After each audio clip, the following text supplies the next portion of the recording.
Hello, everybody, and welcome to Honey Badger Radio. My name is Brian. I'm the Doge at the controls.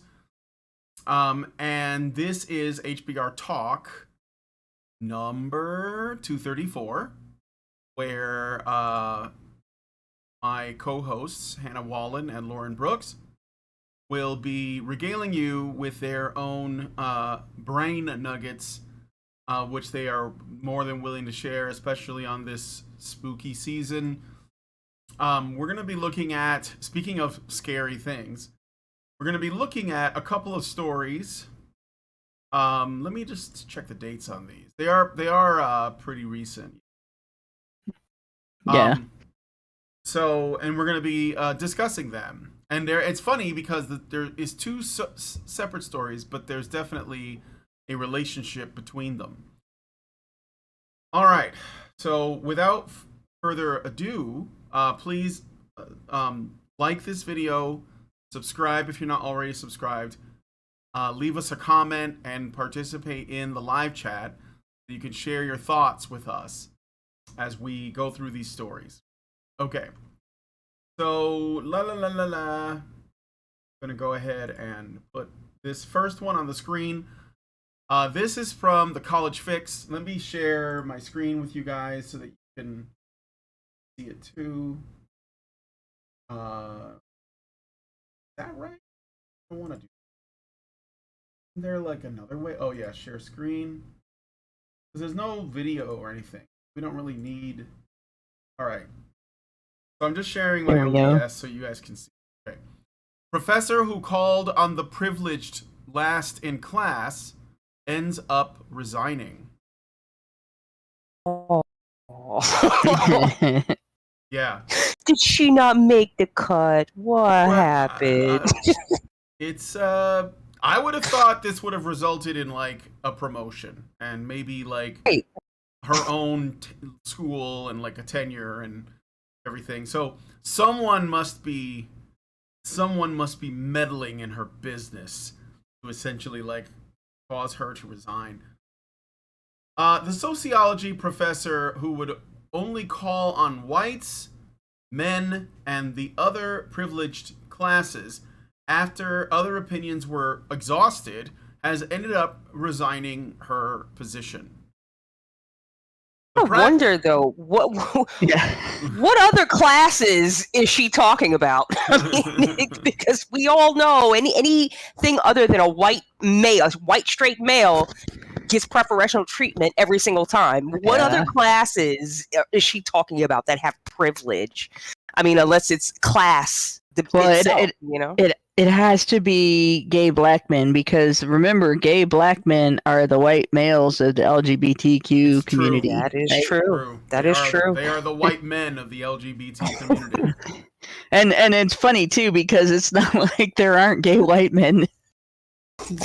The proverbial canary in the coal mine, I guess.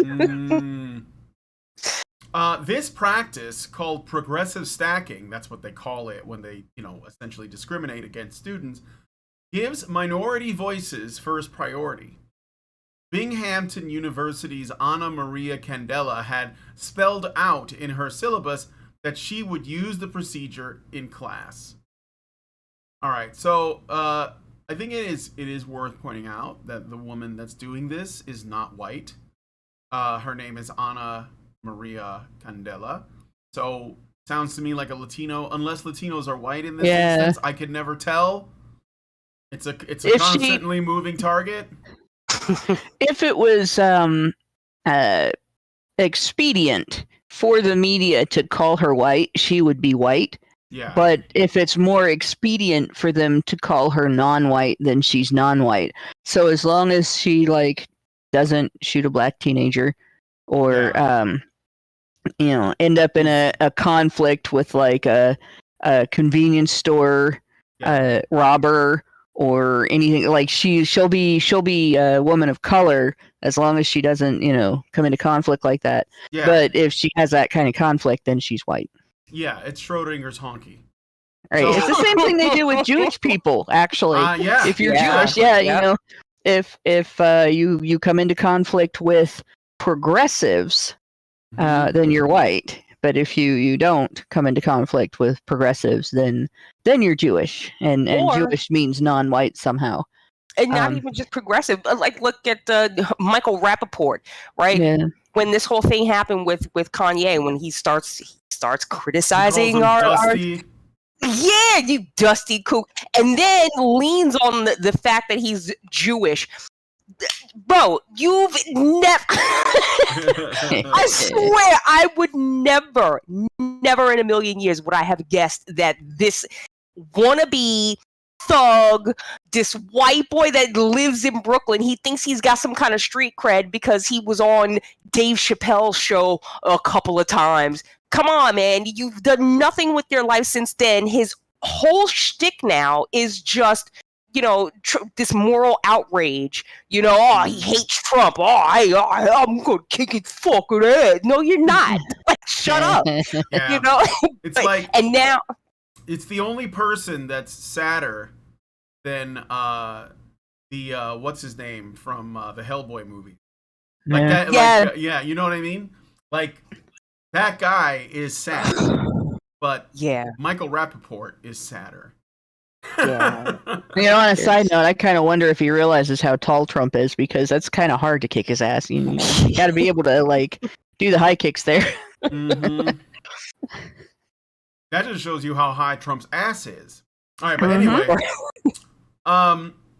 So, if you are white, male, or someone privileged by the racial and gender structures of our society to have your voice easily voiced and heard, we will often ask you to hold off on your questions or comments to give others priority, and we'll come back to you a bit later or at another time, the syllabus read. Earlier this year, the university reportedly made Candela, pictured above, remove the policy from her syllabus, which led to a campus protest. Candela told those assembled at the demonstration that the support she received shows policies like progressive stacking remain necessary. Why? Because the white men were complaining at your fucking obvious bigotry? I really wonder about that, because if you think about it, this is one where if you're sitting in a classroom, if you've ever sat in a classroom, the people who speak up the most are not necessarily white men, right? They usually keep their heads down in college, and there's a reason for it. They're already getting crapped on for being who they are, right? So even back when I was a student in the 90s, early 90s, you would see this. The students that were participating in class the most were female. And the ones that were engaging more would be minorities. And it wasn't because the professor was calling on them more. It was because they were not afraid to speak up. And they were not afraid to say what was on their mind. They didn't have to worry that if they did, somebody would dismiss their comment or their opinion, their assessment of the material or whatever on the basis of their demographic. Yeah. All right. Earlier this year, the university reportedly made Candela, I already read that part, sorry. Sean Harrigan, one of Candela's white male students, who also happens to write for Campus Reform, ended up filing a Title IX complaint about the progressive stacking, saying, quote, "How am I supposed to get a full participation grade if I'm not called on because of the way I was born?" End quote. A few weeks ago, Title IX complaint. That's great, though. Yeah. You think about it. That's and of course, feminists would be outraged. That's not how it was meant to be used. Right. Actually, that's exactly how it was meant to be used when it first passed. Was to ensure that there wasn't gender discrimination in the classroom specifically. Mm-hmm. Yeah, absolutely. He's using it the right way. He's doing Title IX right. A few weeks ago, Professor Candela quietly tendered her resignation from Binghamton U, the student paper Pipe Dream reported. So there's more. Candela told the paper she had been, quote, treated with such callous disrespect by members of the administration the media, and public relations, and by a student in my course that to continue to contribute my labor to the institution would involve a profound lack of self-love and self-respect, end quote. She's the victim of her own choice to discriminate against her students. Exactly. How dare they disrespect me after I was mean to them? It's so ridiculous. And listen, lady, if this is what you want to do, if you only want to hear from the brown people, why don't you go work in a school that's majority brown people so you don't have to worry about those pesky whites and their opinions? Just get out of here. What in the world makes you think that you are entitled to... You're a professor. You're supposed to listen to the students. You don't get to tell them when they are allowed to speak. This is part of your job. They pay you. Even Jackson agrees. Thank you, kitten. Yes. You have to wonder, too, because like I'll bet, because classrooms are usually either majority white or majority black, depending on where you go to university. She probably divided that more by gender than by race. Yeah. I'll bet she ignored the men and called on the women, even if they... And that's, like, the other thing is, maybe white guys might not be getting called on, but white women probably were, because female is a protected class. She might have called minority women before whites, but she'd still be calling women. Absolutely. Like when you're the progressive stack is starts with gender, and then it goes into race, but gender is the baseline. So yeah. So if it's a choice between white women and black men, white women are probably going to get preferential treatment. So, okay. From the story, Kenyon Cavender, a teaching assistant in the course and second-year doctoral student in sociology, said Candela's resignation would come at a cost for the department. So, sociology is not a huge department, Cavender said. It's good. It's an yeah. Nobody needs sociology is fucking trash. It's an absolute loss for our department, and it is felt. We know why she resigned and understand, and are sad that she's gone. We lost a really good scholar due to this situation. They act like she committed suicide. Like she's just going to go get a job at another university. Yeah, exactly. She's probably going to get... She probably already has one lined up, to be honest, because all of the the overwhelming majority of the universities are all on the same page, like ideologically. So it wouldn't be a big deal for her to get a job somewhere else. And that's the sad part. She's probably going to go apply at Harvard or Yale because they're both like super woke. They need more professor woke professors. Absolutely. And the more prestigious the university, the more woke it is. Like the Oxford is fucking woke, for example. All right, so where was I? I wonder how big of a loss this really is to this department, right? I mean, this is sociology. Aren't you supposed to be able to work with people and like understand nuance and things like that? Point? And she got in one confrontation and that's it. She's done. She's walking off. Well, when you have woke professors, it's anti-sociology. Yeah. Well, yeah. The humanities are absolutely garbage right now. So the humanity of the humanities. Yeah, they really got to get in there and clean that up. It's full of trash.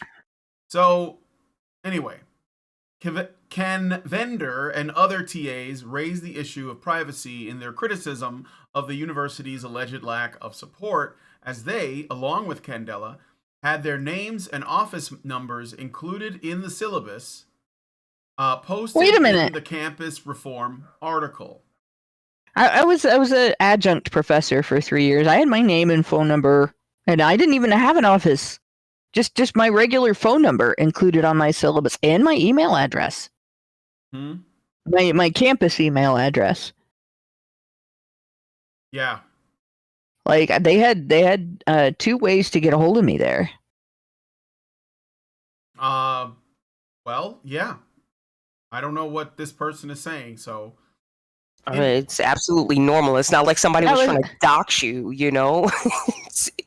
Like if your students can't get into contact with you, like or they if can't the address parents, things like, or if the parents need to find out what's going on with their kid. Maybe the kid disappears, and oh my God, who else do you call besides someone that they would be interacting with at the school? yeah. Like, Well, I like for my purposes, like for instance, I had a student that was in the military and got sent to the Persian Gulf. He was in the Persian Gulf for the first 2 weeks of class, and then they sent him back for the last 2 weeks of class. So like that's 4 weeks out of a 10-week class period, and he asked if he needed to drop the class, and because he found this out like just a short while before class, and being in the military, he's allowed to drop the class. And I was like, no, I can work with you. And I just filmed the lectures and had him turn his final project in early, which it was easy. It was a photography class, so you could do your final project early as long as you understand the material. But all of that communication, and I communicated back and forth with him and communicated back and forth with his fiance to make sure the student was able to take the class and learn the material and complete the requirements and get a grade. And that you can't do that if you don't give your students some contact information. Like that's what you're there for. It's your job. Ridiculous. All right. Where was I? Cavender and other TAs raised the issue of privacy in their criticism. Oh no, wait, is that where I was? Yeah, that's you just finished that. I think it's in April. All right. Where was I? Criticism well, of the quote. In April, Campus Reform had published another article on the class, this time publishing emails between Harrigan and a TA who required masks to be worn after the mask mandate had ended. Oh, of course. Oh my God. Yeah, that's like so after the mask mandate had ended, by the time the mask mandate had ended, we had learned, like the general public had learned, that masks were ineffective the whole time they were making us wear them in preventing transmission of the virus, that wearing a mask all day is like wearing underwear on your face, and that in addition to the hygiene aspect of it, it actually interfered with people's social interactions.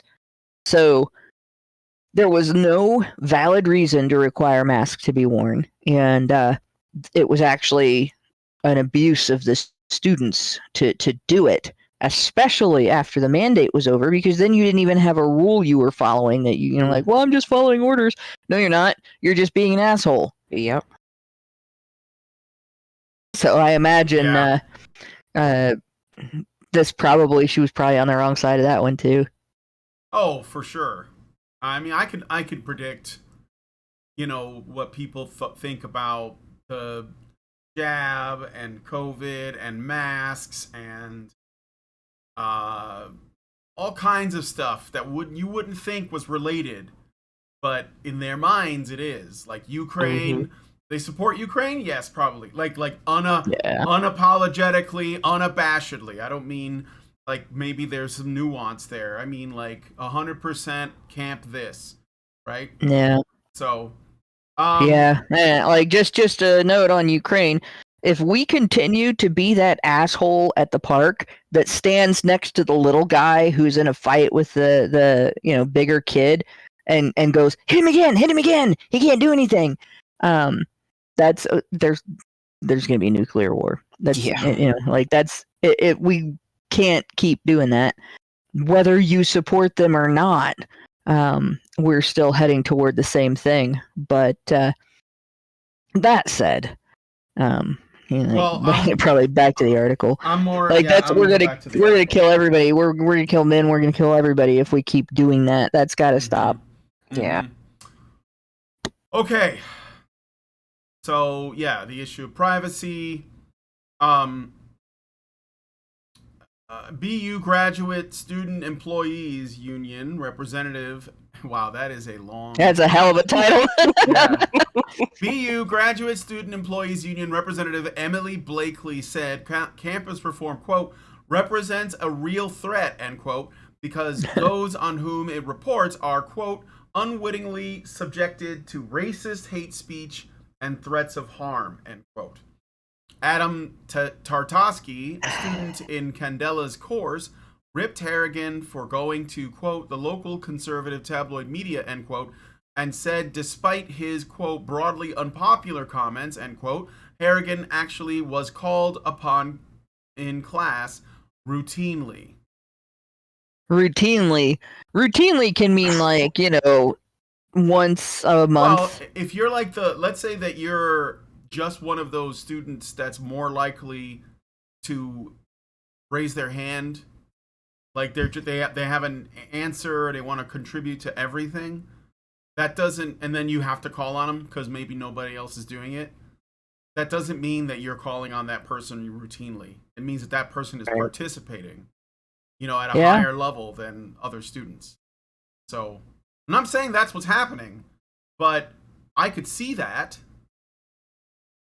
Well, and honestly, the students that participate more in class are going to be the ones that study more. They're going to be the ones that have a better grasp on the material, that they're more confident that when they give an answer, it's, the professor's not going to be like, no, that's not right. This is what's right. Or call on somebody else, and then that person turns out to be right after disagreeing with you. Mm-hmm. Exactly. So, them just saying, well, we call on him regularly. Well, there's no way you can prove that, and I don't think that's really the problem. I think that he doesn't like the method. It doesn't matter. Go ahead. I was going to say, I like the real threat. Reporting on this is a real threat because those on whom it reports are unwillingly subjected to racist hate speech, which is totally different from when they engage in speech to communicate that people of certain races and gender identities should not have the right to equal access to the education that they paid thousands of dollars for. Right. Mm-hmm. Right. Mm-hmm. Totally not harmful either, right? Threats of harm? No, totally not harmful to keep you from equal participation in the classroom. Yeah. Nah, of course not. But biochemistry. Oh, go ahead, Lauren. No, I'm just gonna question, like, how much does participation even count in a classroom setting like this? Like, is it that much of a part of the grade, and is it just a matter of the teacher calling on the student and the student participating in class? I mean, obviously, every student is not going to be number one because you can only call on so many people so many times, but right. That's why it feels a little bit weird to me. But it's been a long time since I've been in a college class, but I mean, how much of this participation really counts towards the overall grade? Yeah, some professors make it a pretty big part of your grade, and it's usually in the humanities. They usually like, oh yeah, we're gonna make this as important as the tests. And it's very subjective too. And especially it's subjective if they're not calling on people when they're trying to participate. Is she making a note? This person tried to participate and I didn't let them?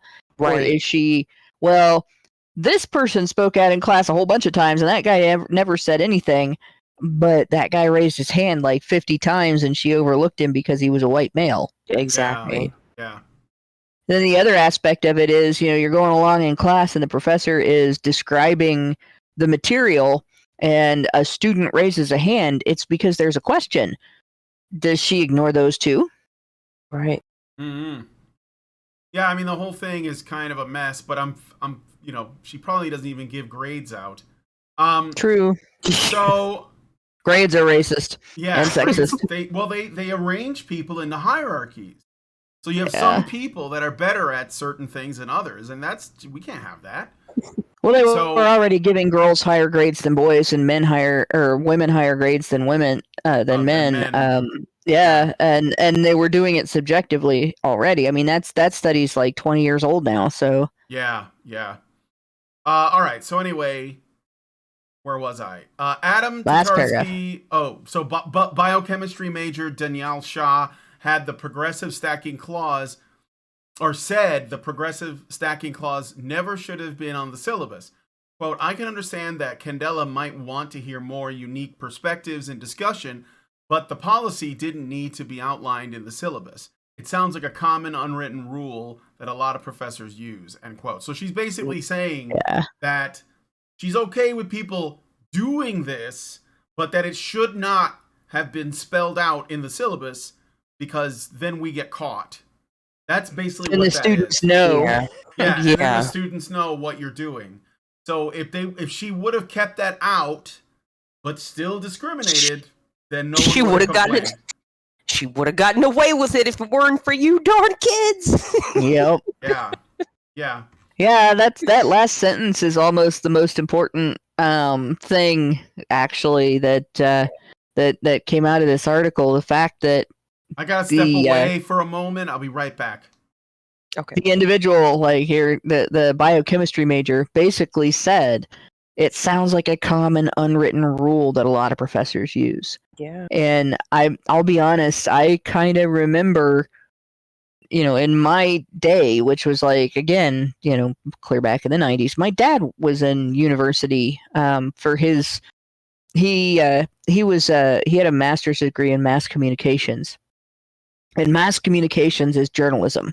Mm-hmm. So that's another area that's very similar to sociology in that the Long March through the institutions targeted that area. And there were a lot of people who would today be referred to as cultural Marxists or woke progressives in that area. And his professors did the same thing. They didn't want to hear from him. They didn't want to hear from his colleague in the school system that was also studying with him, going for his doctorate. They wanted to hear from like the 20-something female students that were, either LGBT students, or which back then we were using the term rainbow, or they wanted to hear from students of color, which I think back then, the of color came about in the 21st century. There was another description that was used. They didn't say black or brown either. But there's been this evolution of you have to use this terminology to describe people. And it's in the 90s, it was neither of those things, and I can't remember off the top of my head now what it was. But in any case, like, he would be a last resort.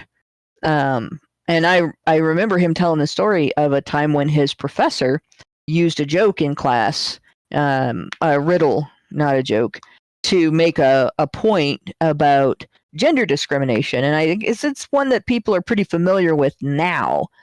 But back in the 90s, people thought it was very clever.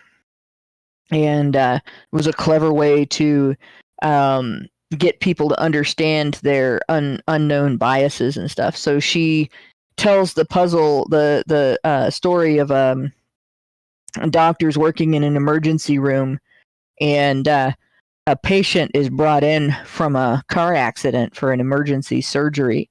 And this doctor's a surgeon, and the surgeon, upon seeing the patient, says, I can't operate on this patient. This is my son. And the doctor's not the patient's father. So how did that happen? Mm-hmm. And of course, my dad knew immediately. But like half the classroom, most of the young women, most of the progressives in the classroom were just completely flummoxed. They had no idea what the answer was. Lauren knows the answer. And this is why we shouldn't take shows like The Cosby Show off the air, because Claire, I remember this episode clearly. Claire comes in and because he said the same riddle, right? And everybody's trying to figure it out. Oh my god! Claire walks in. It's his mother, you dummy. Yeah. It's just like duh, but. And the professor was mad that my dad got that. She's like, "You've heard this before, right?" And of course he says, "No, my doctor is a woman." And she looks at him and she goes, "You're a middle-aged, middle-class white male oppressor. You wouldn't go to a female doctor." Oh, gee. Seriously. So she was trying to prove he had unconscious bias, right? Mm-hmm. But what did she just say? Exactly. She just showed her own. Yeah. Wow. And, my dad went to a doctor that was from his hometown. And she went through the school system when he did. So, he didn't pick his doctor based on gender. Right. But this professor expected that. Well, welcome back. You missed the riddle. I know the riddle. But yeah, I can't operate on this person. It's my son, and it's the mother. That's the doctor. So yeah, I remember that one. It was, everybody thought that was so clever, but by the 70s, it wasn't that uncommon for women to actually go into practice after they went through medical school. Yeah, and that by the way, that doctor is one of the reasons I'm not dead.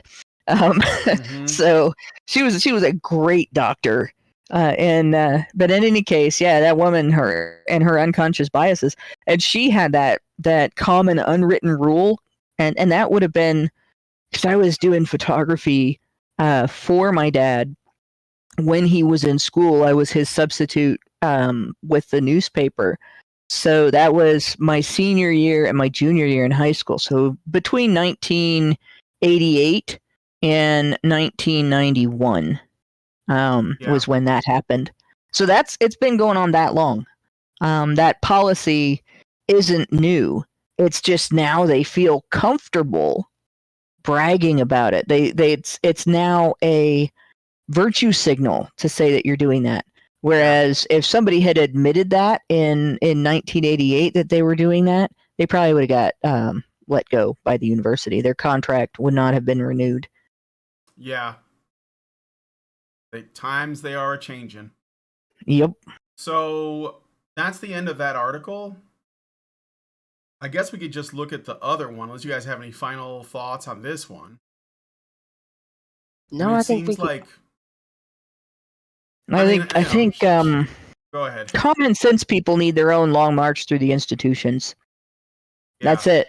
It can't be left or right. It can't be up or down. It can't be any ideology. It has to be basic, bottom line. No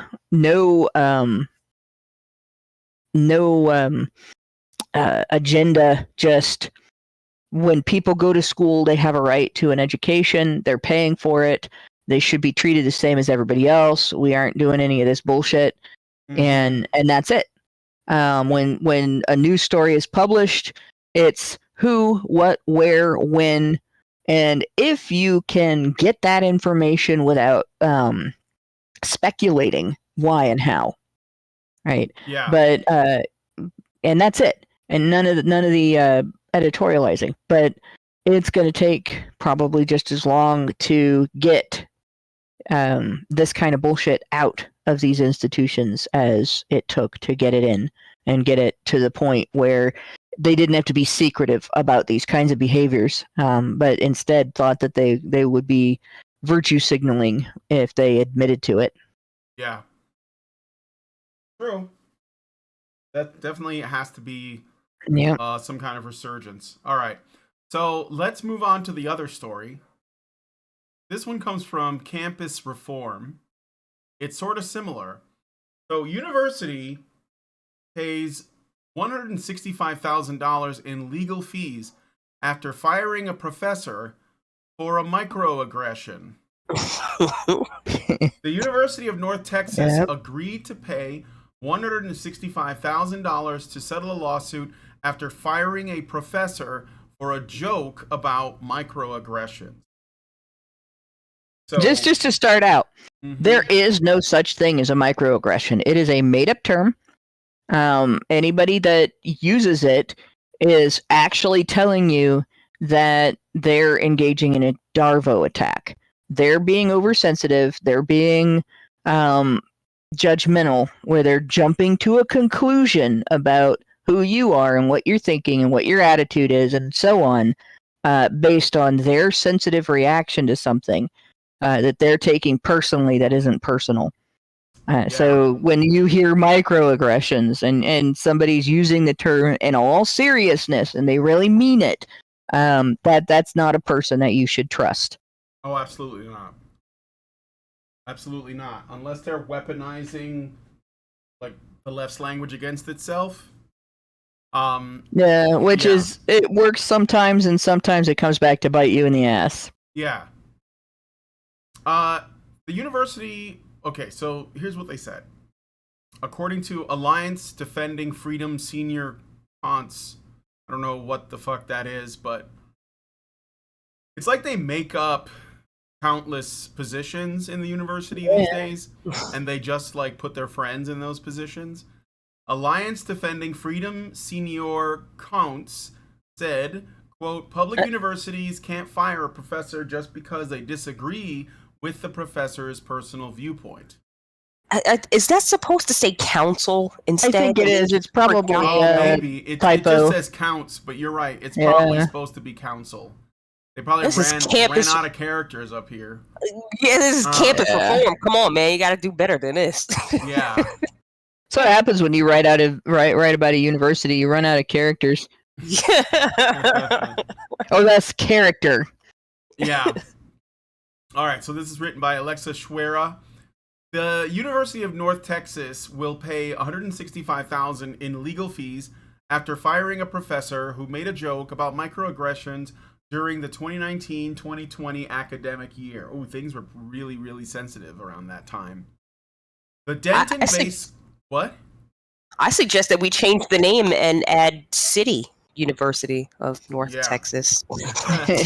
How's that for a microaggression? The Denton-based school settled on September 22nd after the Eastern District of Texas Sherman Division permitted Professor Nathaniel Heyer's lawsuit to proceed in March. The court ruled that the university could be liable for damages. Yeah, but I want to know what he said. It's coming up in the article. Right. Pierre was represented by... I mean, I don't think that there's any answer that could justify what's happening, but I still want to know. Pierre was represented by Alliance Defending Freedom, ADF, who commended the settlement as being a victory for free speech on college campuses. We are glad that the University of North Texas ultimately recognized that all professors have the right to express their beliefs, Michael Ross, ADF legal counsel, told Campus Reform. But this should not have taken Dr. Heers getting fired and years of litigation to protect this right. Universities are supposed to foster conversation and debate. Well, welcome to the current year, my friend. Not just to be an assembly line for one type of thought. But it's about creating a home here in the place that you're only supposed to spend a maximum of 8 years if you go for a doctorate.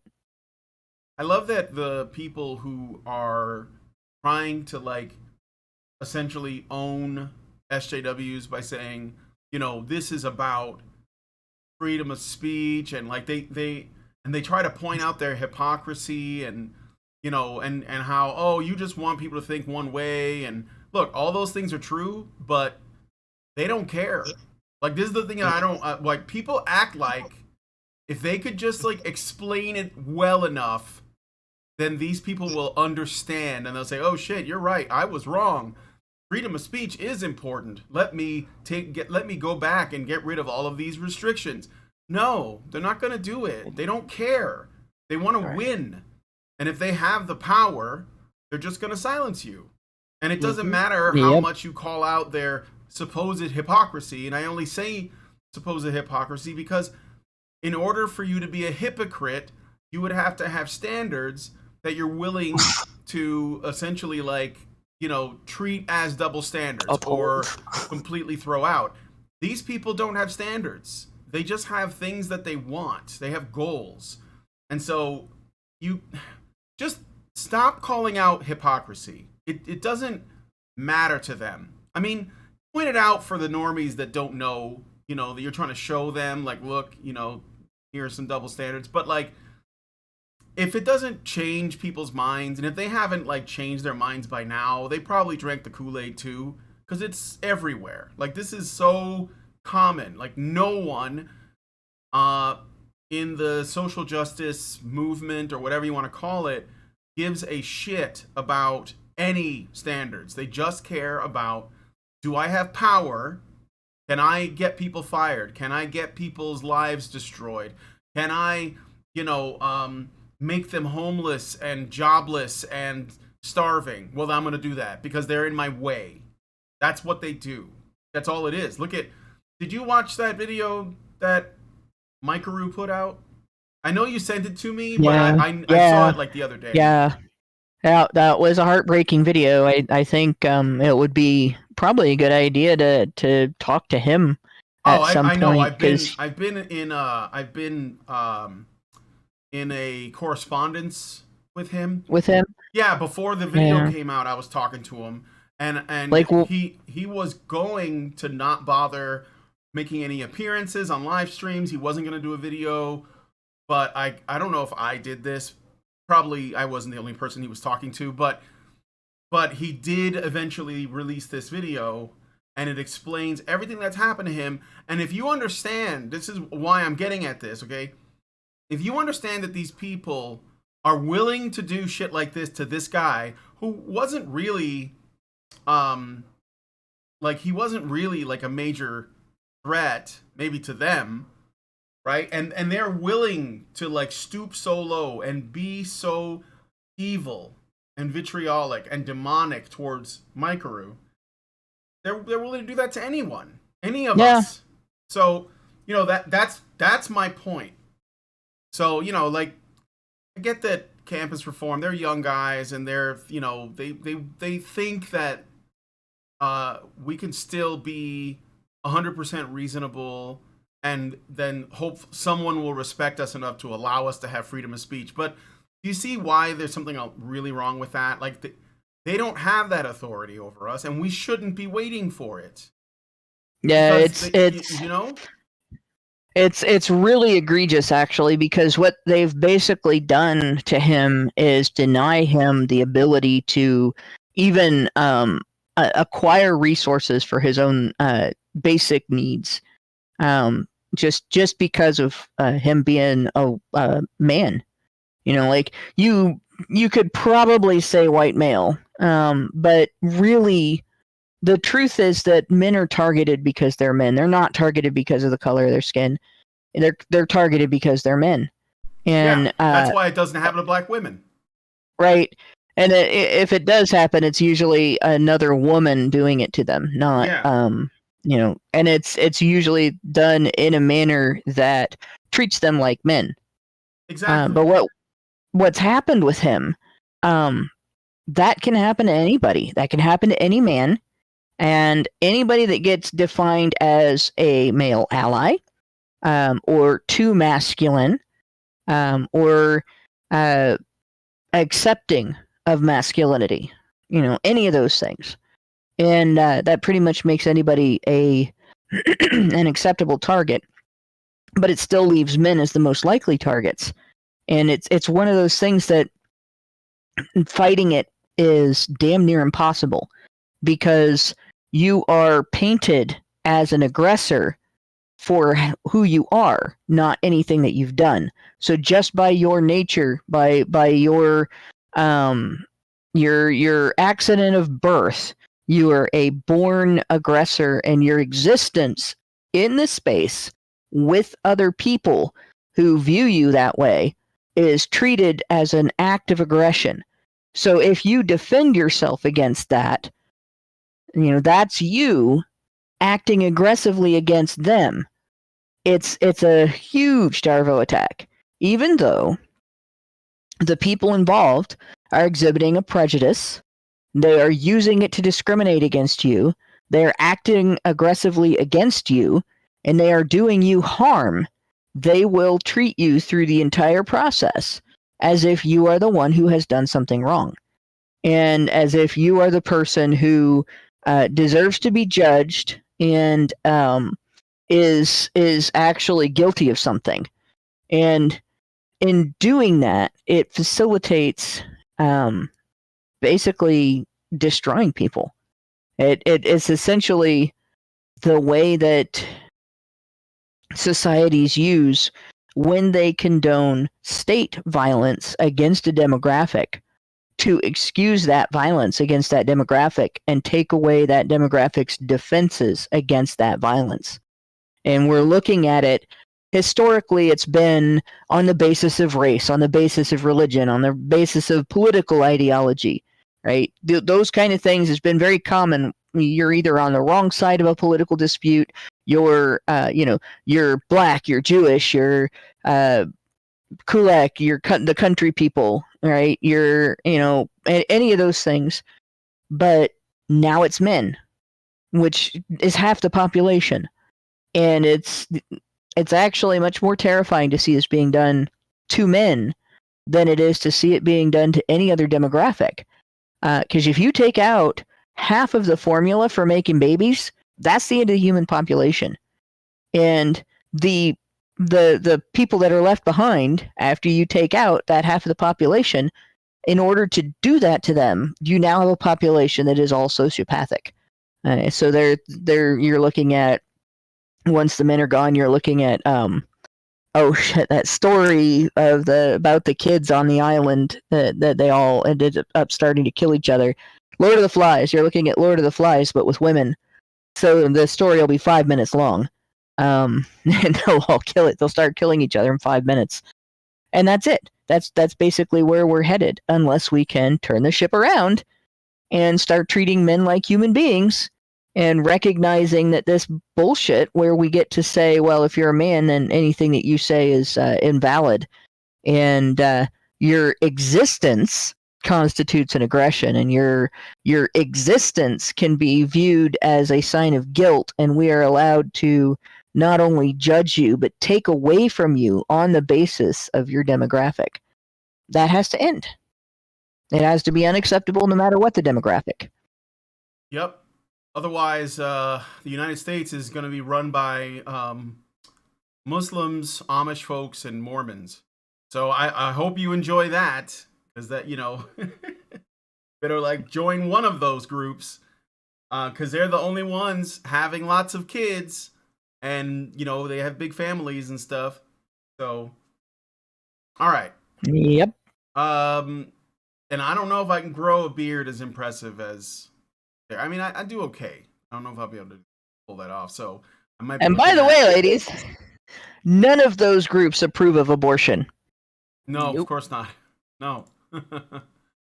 You might not want to go that way, but it might be the way to right the ship. Well, if you want to live in a nice community, like I said, I guess I better get my mountain bike and my white collared shirt with the tie and those tight ass shorts. Just get ready to. Come on. All right, I'll be honest. Having grown up the neighborhood, asking people about Jesus Christ of the Latter-day Saints. You're more fit for Islam. You brown enough. There you go. I think Islam is probably the least free. It depends on three. It depends on which Islam you're looking at, because you just have to serve women. Yeah. Islam is the well, I mean, they're all gynocentric, but nah, not Islam.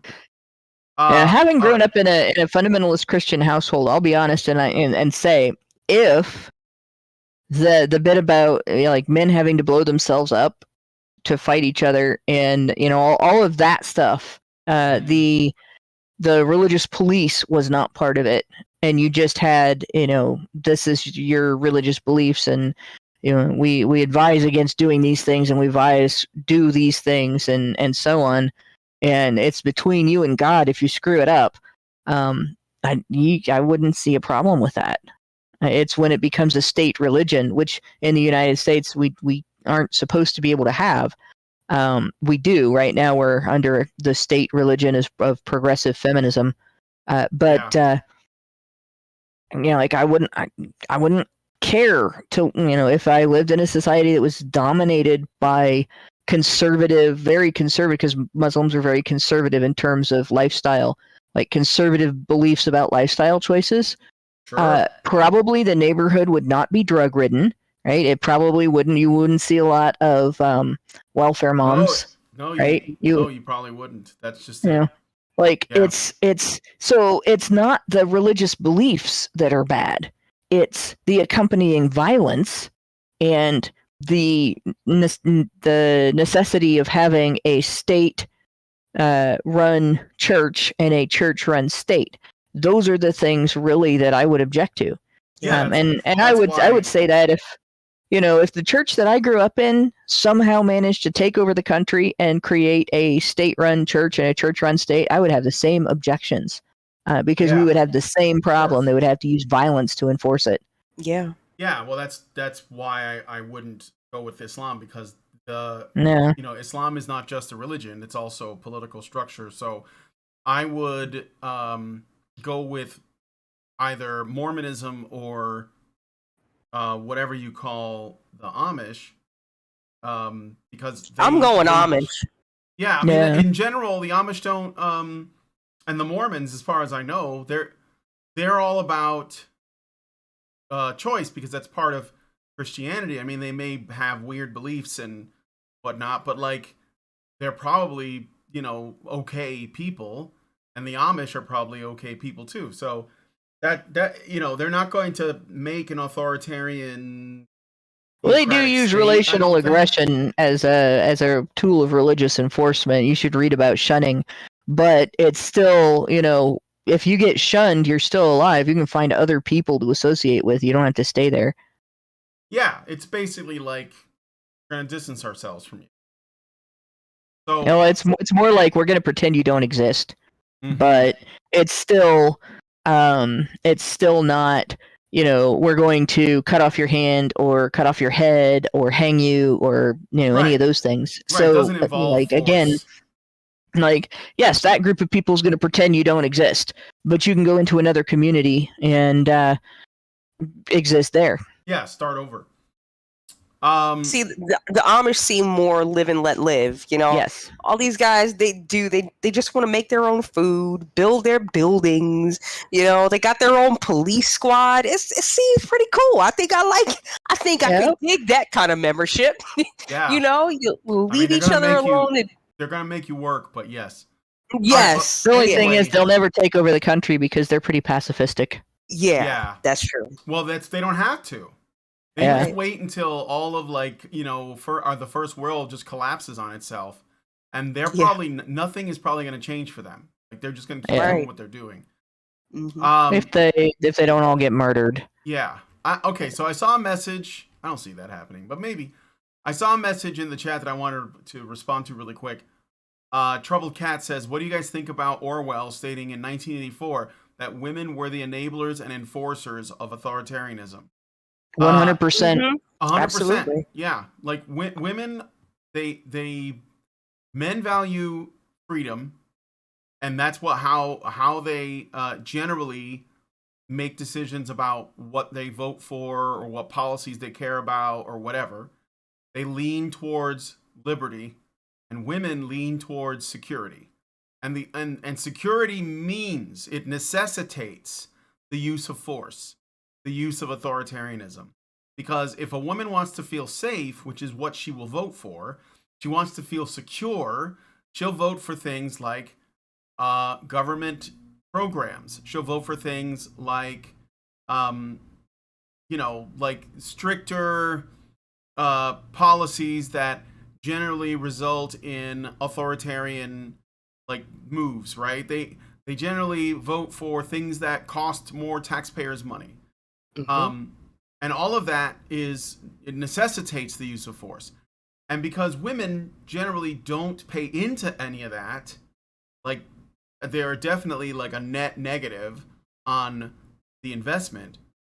then that means that they don't really worry about where the money comes from or where the force comes from, right? That's why they're okay with they're probably less in support of a beyond a reasonable doubt model of conviction, because they worry that that criminal may be getting away with something if they can't like nail him on everything, and that means that there's a it's criminal funny running around.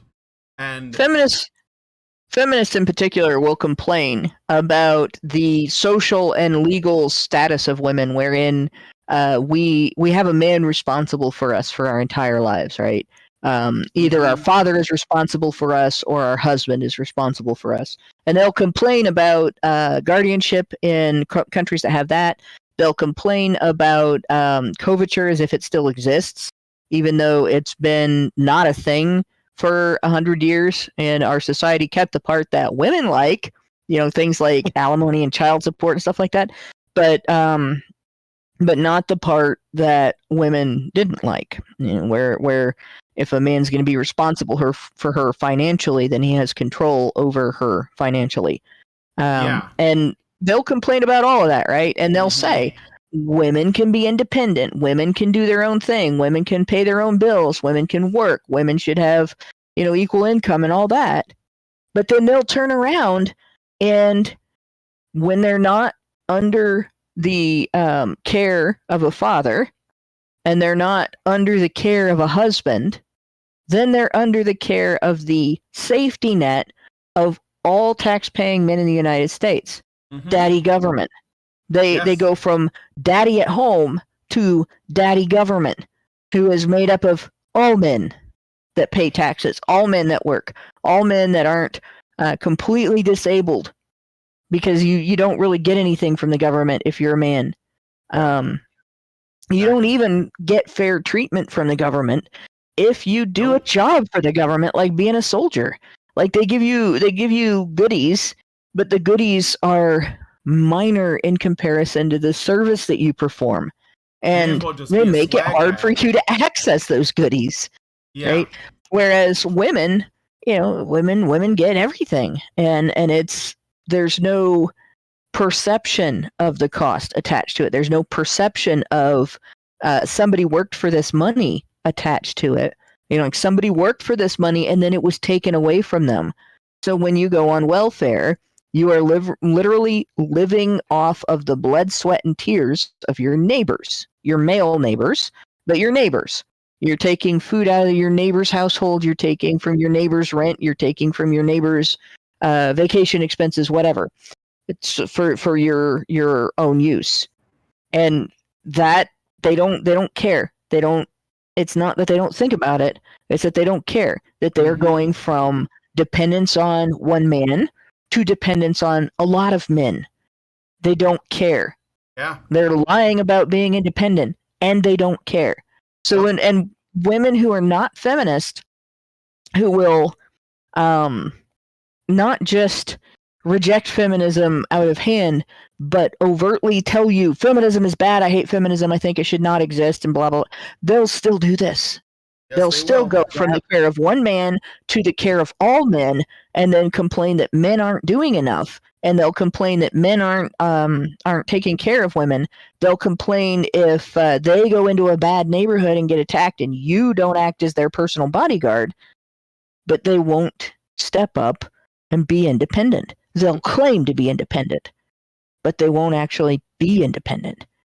And unfortunately, even ending women's voting rights won't change this, because there are enough men who take responsibility for women, even though women are claiming to be independent, that if women say, we want X, you have to legislate X, or you're not taking care of women, you hate women if you don't give us X, those men will vote for it. Yes, they will. Mm-hmm. So we can't just take away women's voting rights and solve the problem. We have to take away the culture. Right. We have to take away gynocentrism, and we have to increase female accountability to where women have to recognize that when they abuse these resources And when they abuse men's altruism, they end up creating a situation that damages all of society. Mm-hmm. Yeah. Exactamundo. Yep. All right, so But let me see, where was I? we were at in December 2019. In December of 2019, Ayers, who was an adjunct mathematics professor, left a crumbled flyer on a faculty lounge chalkboard, writing a message on the board stating not to, quote, leave garbage lying around, end quote.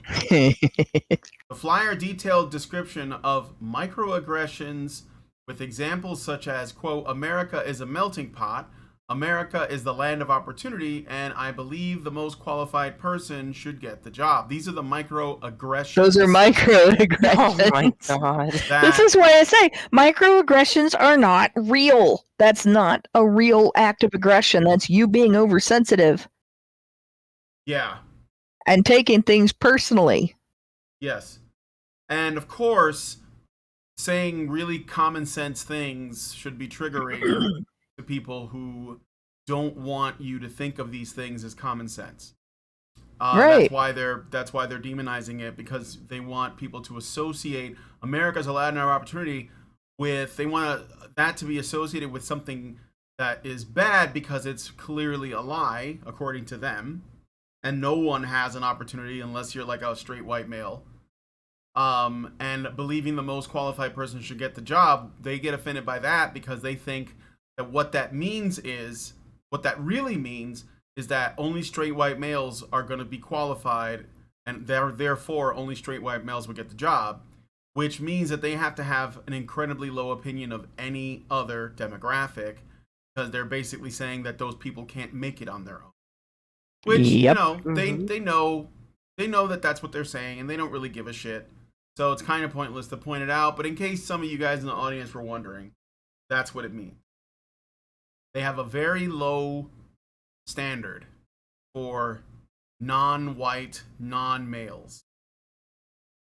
So, Ayers reportedly disagreed with the flyer's context, but intended the chalkboard warning to be interpreted as a joke.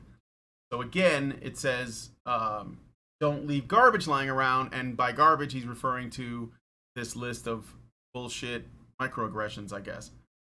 So he's kind of insulting the microaggression paper. Rauld Schmidt, mathematics department chair, sent a department-wide email in response asking the person responsible for writing the comment to, quote, please stop being a coward and see him in the chair's office immediately, end quote. This is what hysteria looks like. Mm-hmm. God, this is so stupid. Ayers owned up to the comment and was fired the following week without notice. Jeez. Public universities can't fire a professor just because they disagree with the professor's personal viewpoint, Tyson Langefer, ADF senior counsel, said in the press release. As the court noted in its March ruling, simply because Dr. Ayers jokingly referred to the flyer as garbage does not deprive his speech of the First Amendment's protection, obviously. Langefer stated that ADF hopes that, quote, this is the first step in the university restoring its role as a marketplace of ideas rather than an echo chamber for one viewpoint, end quote. This is more of this sort of same stuff. But the thing is that I don't know that you can really fight back on this, because if the university, like, I guess it's because the university takes government money, that it probably does. Because I was thinking, if it's just a university and they're just getting rid of a guy, I don't even think they need to give a reason. Yeah. But if it's getting public funding, which most universities do, I think, then yeah, he might have an argument. But like, the problem, this goes back to, or like, the problem isn't that the First Amendment is not sufficient. The problem is, I mean, it is what it's supposed to be, First Amendment. But the problem is that it seems like very few people actually like agree with it. So that means that they're more likely to just ignore it or find ways to work around it because they essentially want to silence people or fire them or cancel them. Because whenever they cancel somebody or fire somebody like this, it's not just for that person. It's for everyone else that works at the same place. It's to tell them, we'll do this to you too. If you want to lose your job and lose all your credibility and your reputation, we will do this to you too. And the truth is, if enough people stand up and say something, they can't do that because they won't have any staff. They won't be able to maintain the university. And all those people will realize that more people are on their side than not. And that's another thing too, is that one of the techniques that they use is they try to make everyone feel isolated, like they're alone, in this battle. And maybe they are, like, depending on what college or what department, but like probably not. Probably these people are actually like the outlier. These people are actually the unusual ones, but they have like the largest platform and they have the control over the membership. They're in the highest levels, right? So it looks like they represent the normal, but what's important about this to the men's rights movement is, we've had MRAs have tried to create men's studies coursework in universities to sort of be the other side of the discussion, since women's studies permeates so many areas of education. So you get an understanding of, hey, if you go into the criminal court system and you look at what goes on there, men are being discriminated against. If you go into the education system and you look at what goes on there, boys are being disadvantaged and they're being discriminated against. If you look at, men's experiences and in family court, they are being discriminated against. And oh, by the way, that's bad for children. And here's how. And being able to discuss those things is very important if we want to be able to fix the issues. And being able to teach the next generation and the next and the next in the education system that these things are happening and what the actual science is and what the actual consequences are in the real world when we make these decisions.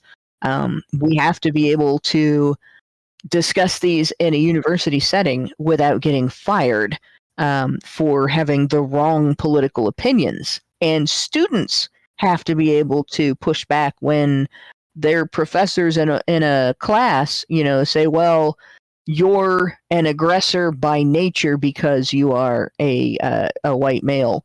You're an oppressor by nature because you're a white male.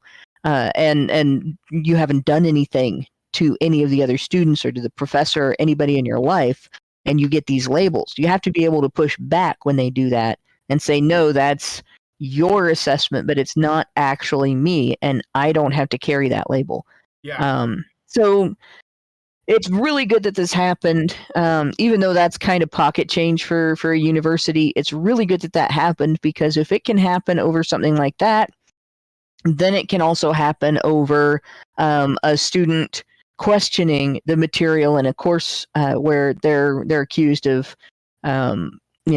fitting a negative label like that because of who they are. And it means you have better access to higher math, to more education in regard to the scientific method.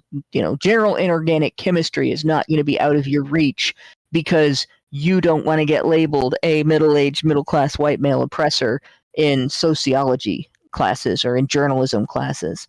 And that's important. And, I have advised men recently to only go to university if you want to become something like a doctor or a lawyer, an engineer, something that you have to get certification for, you have to get a university education for, and to consider things like internships and what's it called? Apprenticeships and job shadowing stuff, if you can get your professional training that way instead, because of this environment. But really, this environment should be just as accessible to men as it is to women. So That's one of the reasons when I saw this story, I thought, we ought to highlight that. Yep. Yeah, very important thing to point out. All right. So where did I leave off? I think that was the end of it, wasn't it? Oh yeah, you're right. I think so, yeah. Langenhofer stated that ADF hopes that this would be the first steps in the university restoring its role as a marketplace of ideas rather than an echo chamber for one viewpoint. Campus Reform contacted ADF and UNT for comment. This article will be updated. Oh, no word from them yet. All right, that works. It's 8:45. So, Yep, does anyone have any is. final thoughts before I guess close this? I think out? that pretty much was my final thought. I'm glad that we're seeing it head back toward college being an environment that is not entirely hostile toward men. Yeah, well, I mean, like at least there are more men starting to fight back, and I think that And they should.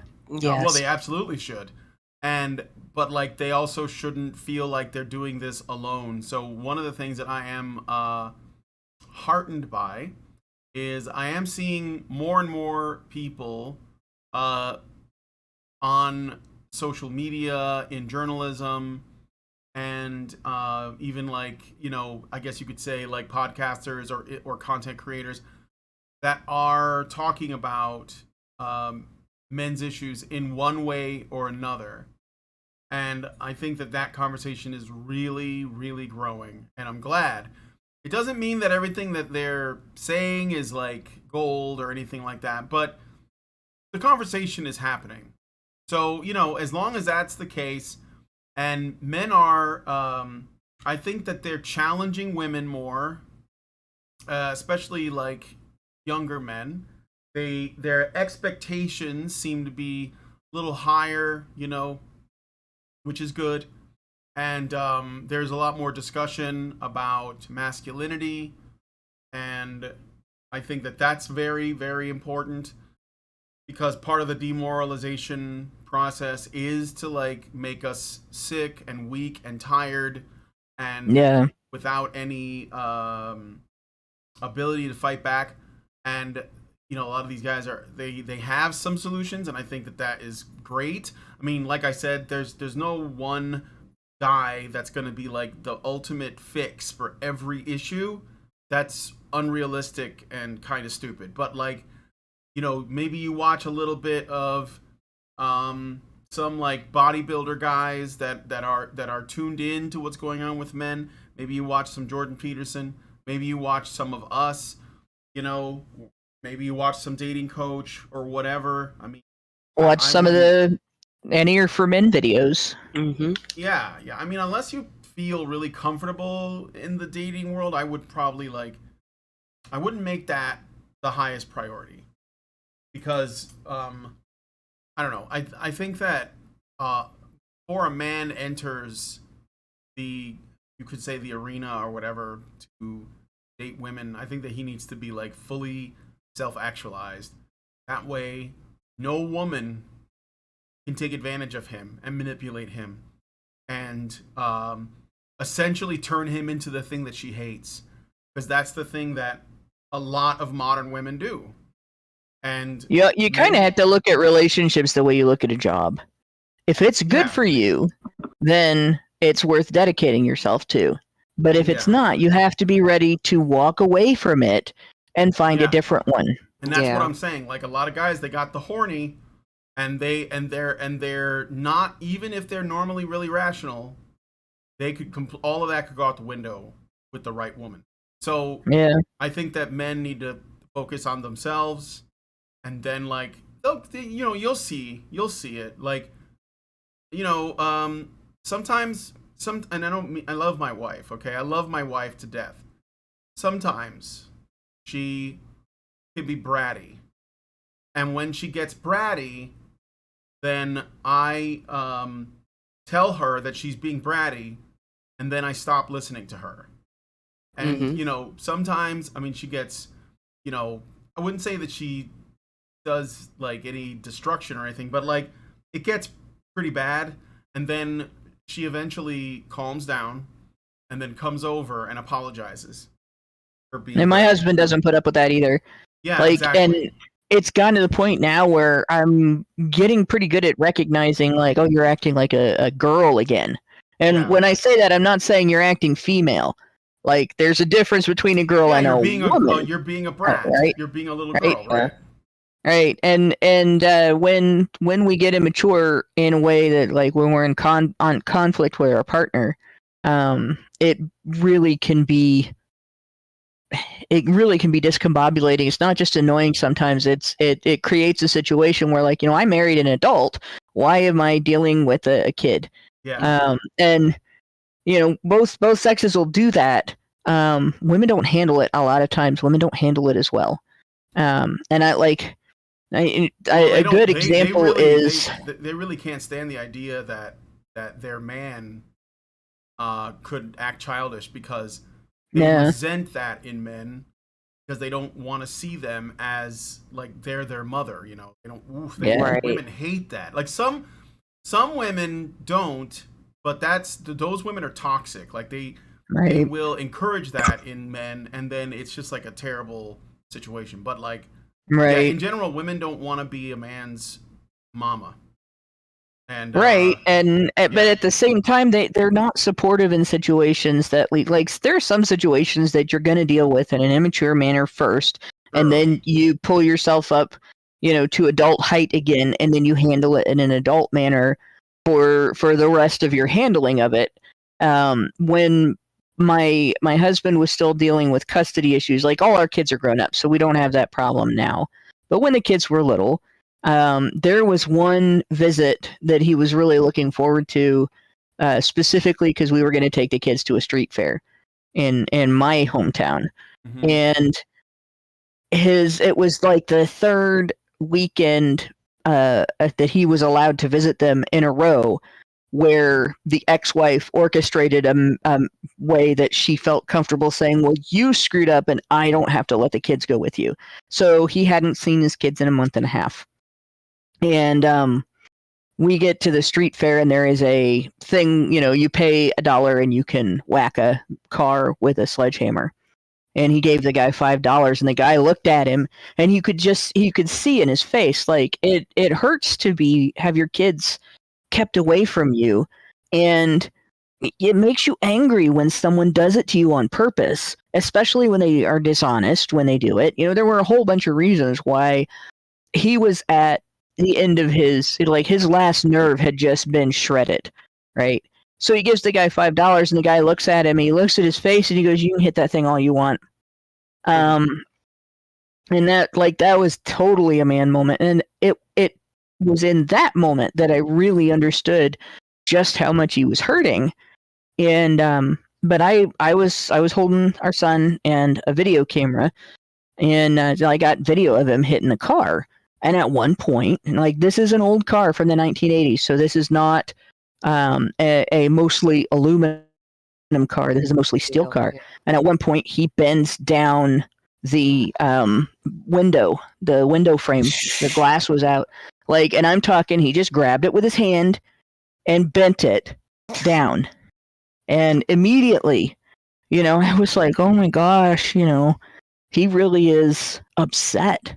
Yeah. Like, I knew he was really upset, but it was just one of those things that made you hit home, and my heart just broke. Yeah. And like, it, after that, we spent the day together, and I was as much of a comfort as I could be. But later on, I was watching that video with a friend, because I was like, I married a guy that can bend steel with his bare hands, right? And I showed her the video, and she's like, that's scary. Look how angry he is. And all she noticed was that he was aggressive. Well, yeah, towards an inanimate object. And that's how the boy coming out in a moment of extreme emotion or upset handles that.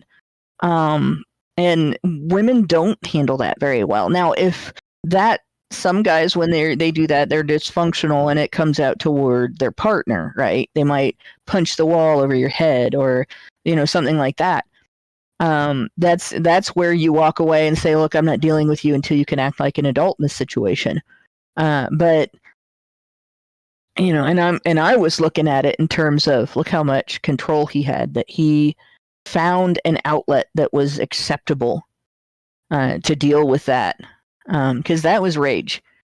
And that was something that, you know, women don't feel obligated to find an acceptable outlet, so they nag, or they act bratty, or they, you know, they poke at you, like try to get you to engage in a fight with them and stuff like that. And then if you don't, it's more infuriating, and it takes a while before, you know, like we'll be like, oh, you know, I'm being an asshole, and I'm sorry, you know, and you know, I'm sorry, I'm treating my partner that I love very much that way. But when a man does the same thing, a lot of women don't walk away and say, hey, I'm gonna deal with you when you're an adult. They exacerbate it. Yep. And then you end up in an abusive situation. It really sucks too, because we have the capacity to be each other's not measuring stick, but counterbalance. Mm-hmm. Like when your teeter-totter dips down into child level maturity for a moment, your partner has the ability to be the solid stability that gets put on the other side of the teeter-totter to bring you back up. And it used to be years ago that women were expected to be that partner just as much as men, and now we're not. Yeah. But anyway, oh, it is almost 9:00. Yeah, let's wrap it up here. So, guys, let us know what you guys think about these two stories in the comments section.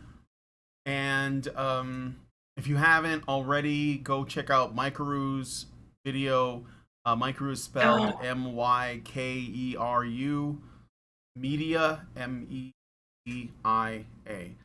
And you know, there is definitely a man who deserves your attention. He's he pretty smart guy. If you can give it, you know, maybe some support. And I think that just watching the video, commenting, you know, just share throw a Is nice, this something new? Yeah, share. It's a brand new. It came out yesterday.